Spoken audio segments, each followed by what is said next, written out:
Hello, everybody. Welcome to the Up Podcast. Today, I'm going to be releasing the first episode of the channel by covering the 2024 presidential election. Now, I'm going to get into a couple of basics here for you guys to really understand. This episode is mainly for people who are, more involved into politics and people who are also not involved into politics so they can kind of understand how things go.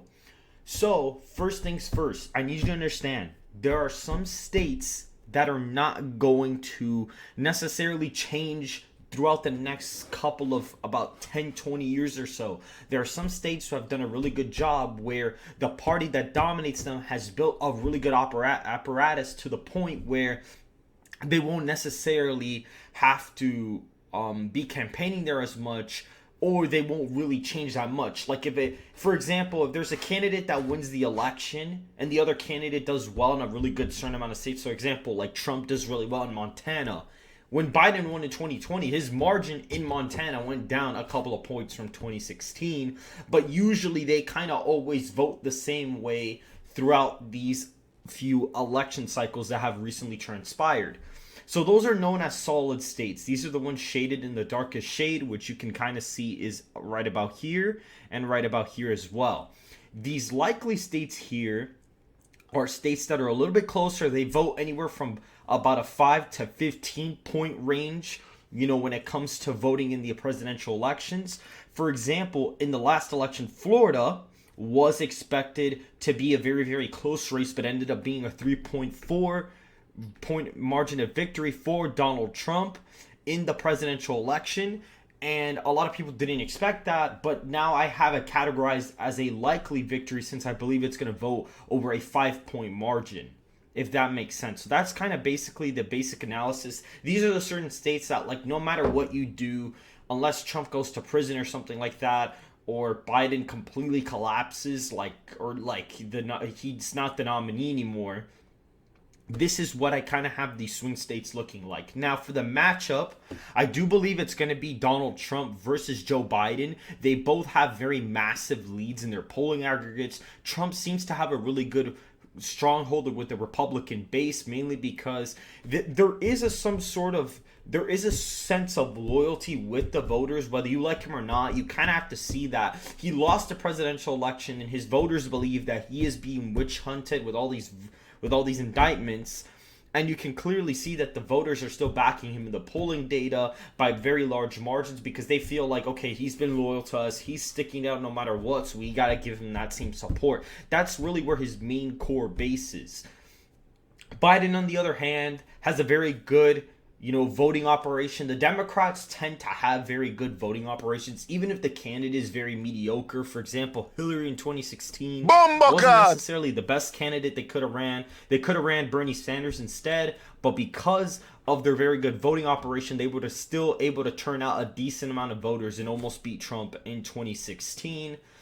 Now, when you look at the states, right, these states that are blank are the states that have left open, up for grabs. Now, with Trump, it's very interesting because Trump tends to do very poorly with independents, in some elections, but he doesn't necessarily have to win them. Now, independents are voters that are kind of in the middle, but what tends to happen is down ballot, there are more like Republicans than Democrats.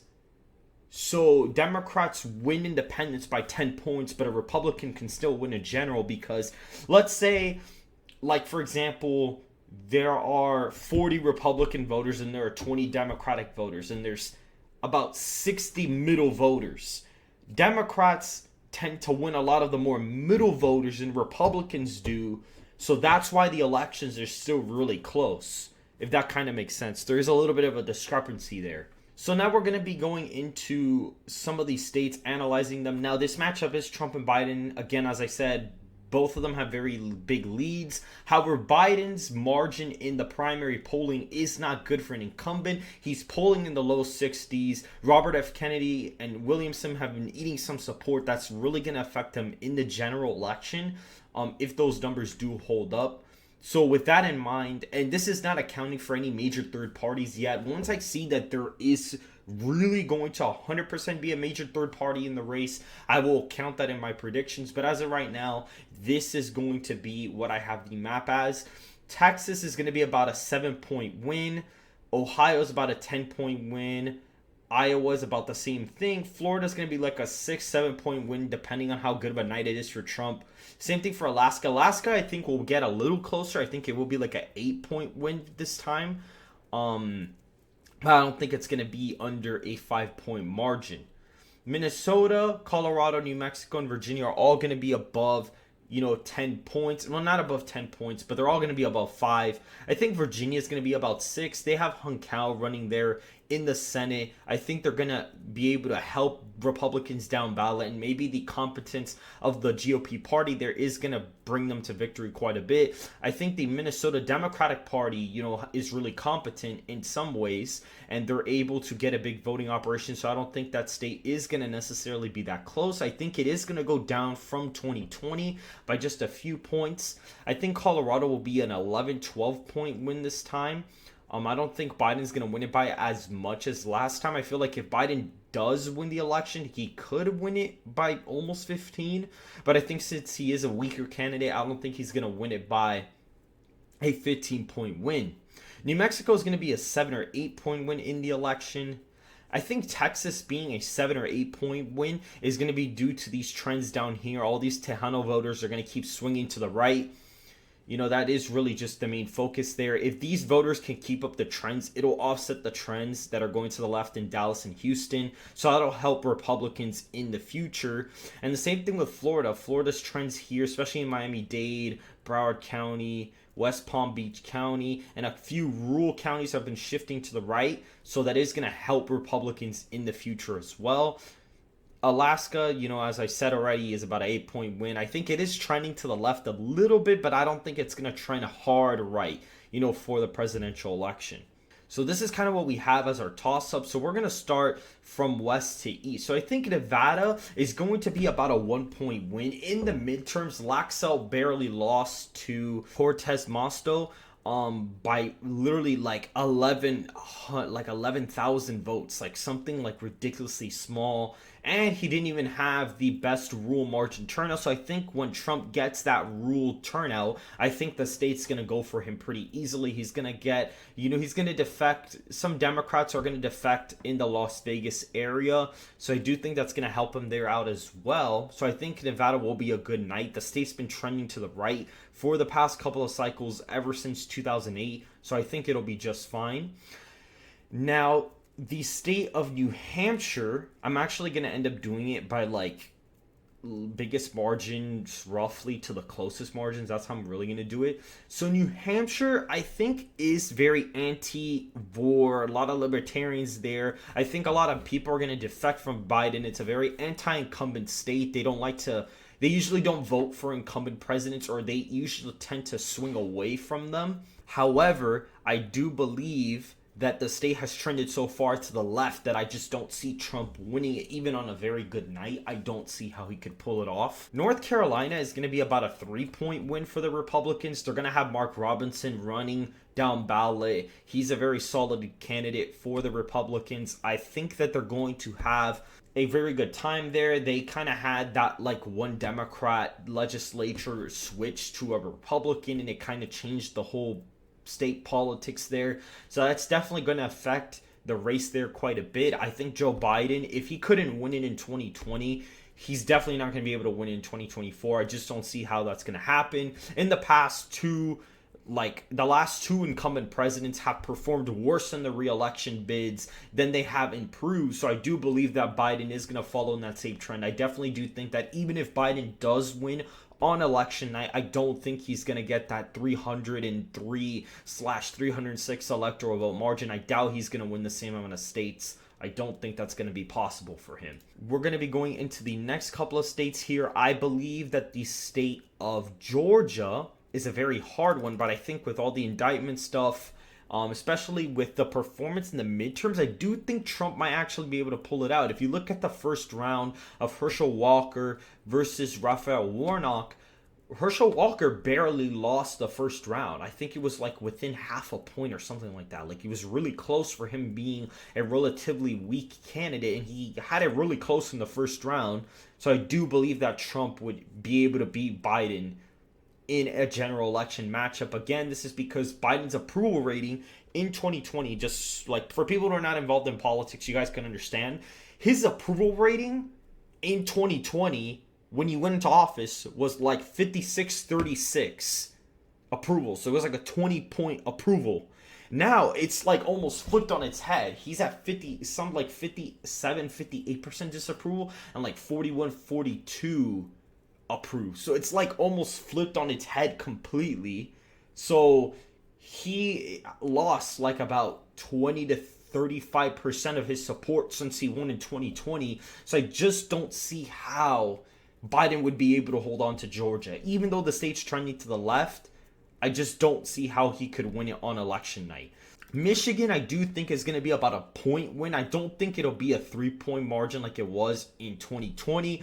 I do think it could be a little bit closer, especially since a lot of the polls do have it really close. A lot of the polls have it really neck and neck, or Trump actually winning outright in Michigan. I feel like one of the reasons why that is the case is because that state is the state that Biden has lost the most support in among independents out of any single state. There's a website that you can track the approval rating for the president in every single state, and in that state he's lost the most independents out of any single state. So I think that is why the general election polling is really, really close, even though the midterms, the victories for Democrats were so big there, and their competent Democrat Party operation is so good that I just don't see how Trump could even overcome it on election night. So the election is going to come down to 3 states, which is really Wisconsin, Pennsylvania, and Arizona. Arizona is a very left-trending state. Blake Masters lost by a lot against an incumbent senator. He flip-flopped around a lot on some issues, so I think that really hurt him down ballot quite a bit. Kari Lake was more of a polarizing figure, more closely related to Trump, ran against somebody who didn't even debate her and barely lost the election.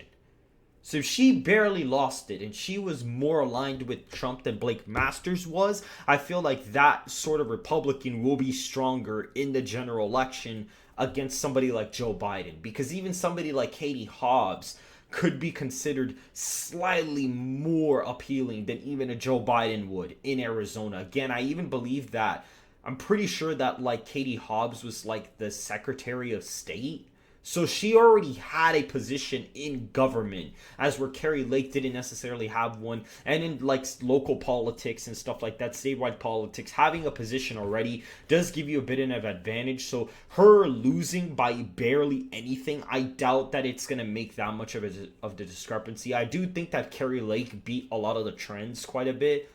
I think in 2028, I think Arizona will almost be like an instant Democratic win. But I think with Trump's appeal, I think he will be able to narrowly take Arizona. The state of Pennsylvania. This is where everybody gets confused. In the midterms, Fetterman won by 5, which is quite a bit of a victory. That is an impressive victory. But again, you had a candidate that was running for Senate who was from a different state. His messaging wasn't necessarily on point. And a lot of, they went really back and forth, on attack ads and stuff like that. And I just don't think that really resonated well with Pennsylvania voters. Again, John Fetterman already had a position of power. He was mayor of Braddock. And even though the crime rate got really bad, at some point he's not necessarily the most popular guy. I do believe that he is poised. He was more poised to win that election than the most people expected. So because of that, this one is a very hard one to decide. But I do think due to just Trump fatigue in general, because even though Trump's fatigue is not as bad as people make it seem to be, I do think he is a little down. So I do think, because of that, I do think Pennsylvania will ever so slightly go to Biden as of right now. Again, I'm just saying that as a preliminary prediction. I don't know if it's going to go that way or not, but that's just kind of my gut guess. It is a very, very close state. It's going to be under 5,000 votes. It's going to be very, very close. Now, Nebraska's 2nd district has been drawn to be more Republican, but I do think because of the trends there, how left it's gone, I think it's still going to go ever so slightly to the Democrats there.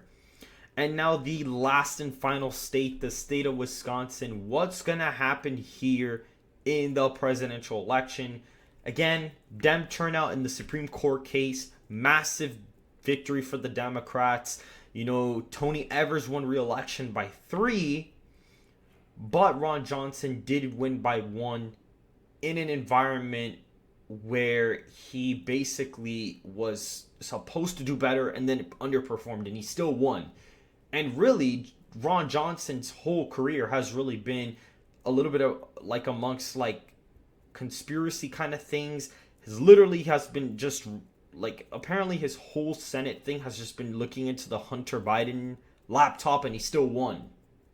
A lot of Republicans who kind of like were the closest related to Trump actually performed somewhat well on election night. For example, Ohio, J.D. Vance won by a decent amount, not the same amount that Trump did, but he still won by quite a bit. Ted Budd embraced Trump, and he won by about like 3 and change.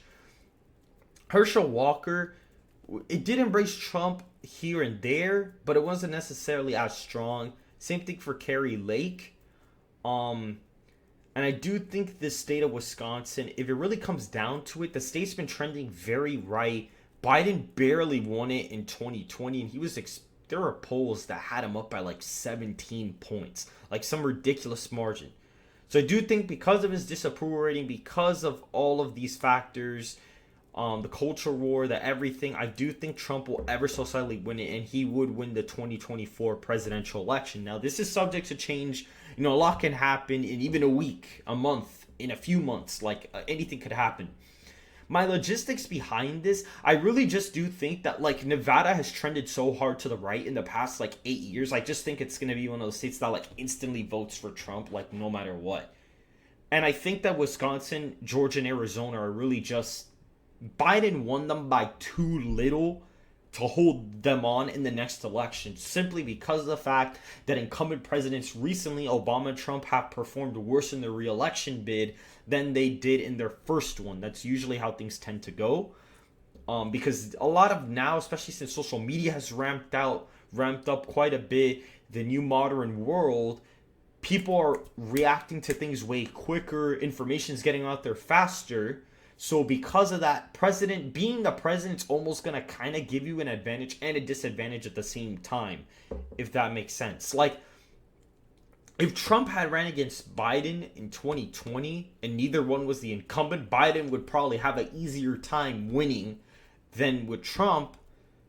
But at the same time, Trump arguably, like, in a different period of time, could have also done better. It's like really weird because you still have a good voting turnout base, but because you're playing defense no matter what, you're always going to end up doing worse the second time around. That's kind of how I see it. And that has really, like, I guess that stigma has really gotten a lot worse since, you know, early 2000s.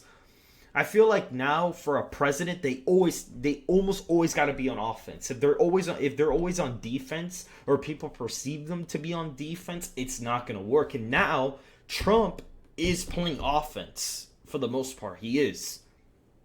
Biden is still sort of neutral right now, ish, quote unquote, at least like public appearances. But if you take into the indictments and stuff like that, he really is going on the offense, because especially the DOJ stuff, like that case, Biden in some degree is involved because it's literally his Department of Justice.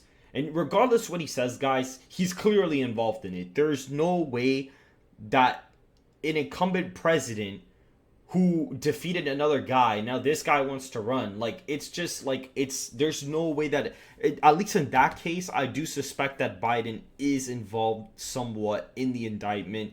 The other ones, you could kind of have the argument because it's, you know, certain states, certain, you know, organizations, stuff like that, indicting Trump.